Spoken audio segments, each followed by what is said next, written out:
The French Revolution, it wasn't just some moment in a history book. You could almost call it the violent, chaotic Big Bang that created our modern world. It took everything people thought they knew about power, about rights, about who gets to rule, and just shattered it. So let's dive in and see how it all happened. Liberty, equality, fraternity. Just 3 words, but they became the rallying cry for an entire country. And they were so much more than a slogan. They were a promise of a totally new world, a world where every single person mattered. But this is the big question, isn't it? I mean, ideals are one thing, but reality, that's a whole other story. The birth of this new world would be messy, soaked in blood, intrigue, and flat-out terror. So, what was the actual price of this revolution? To really get why the revolution exploded, you first have to understand the powder keg it was sitting on. And believe me, in the late 18th century, France was a kingdom just teetering right on the edge of total collapse. See, French society was just fundamentally broken. It was split into these groups called the 3 estates. As you can see here, you had the clergy, the church, and the nobility at the very top. They had all the privileges, all the land, and paid 0 taxes. And then there was the 3rd estate. That's literally everyone else. They had no power, no privileges, and they had to pay for everything. And the scale of this inequality is it's staggering. Look at this. That tiny little slice, just 3% of the population, held all the wealth and all the power. The other 97%, we're talking the people who worked the land, ran the shops, the ones who actually made the country run, they had absolutely no say in anything. A system like that just can't last. And on top of that deep injustice, the kingdom was going completely broke. France had helped fund the American Revolution, which was expensive. The king and queen were living this incredibly extravagant lifestyle, and then the harvest failed. So while the rich were having parties, the poor were literally starving. Bread, the main food for most people, became a luxury. And all of this was happening under a king who had absolute, unquestionable power. The pressure was just building and building. Eventually, something had to give. The 3rd estate, representing 97% of the entire nation, finally decided it was done asking politely for a seat at the table. It was time to just build a whole new table. And things started to move incredibly fast. In May of 1789, the king calls this big meeting to try and fix the money crisis. But when the 3rd estate made a totally fair demand for equal representation, they got shut down. So they walked out. And just a few weeks later, they made a declaration that would change the world. And this was it, the tennis court oath. They found themselves locked out of their usual meeting hall, so they just went to an indoor tennis court nearby and swore an oath. They declared themselves the National Assembly, the real representatives of the French people, and they vowed they would not stop meeting until they had written a brand new constitution for France. This was a direct act of defiance against the king. The political revolution had officially begun.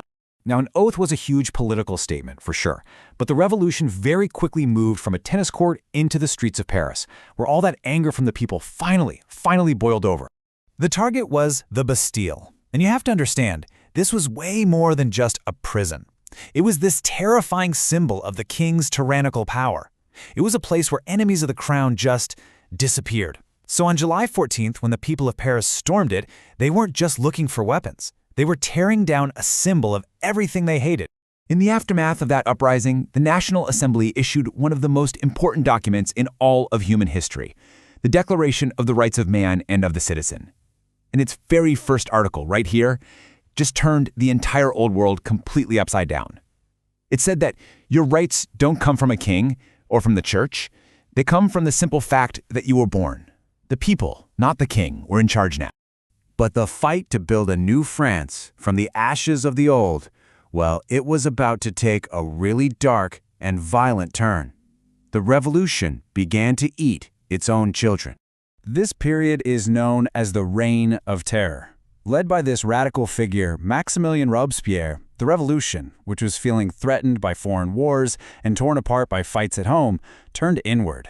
It started to purge anyone who was even suspected of being an enemy.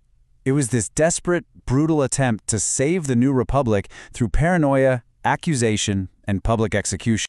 And right here, you can see the horrific contradiction at the very heart of this phase.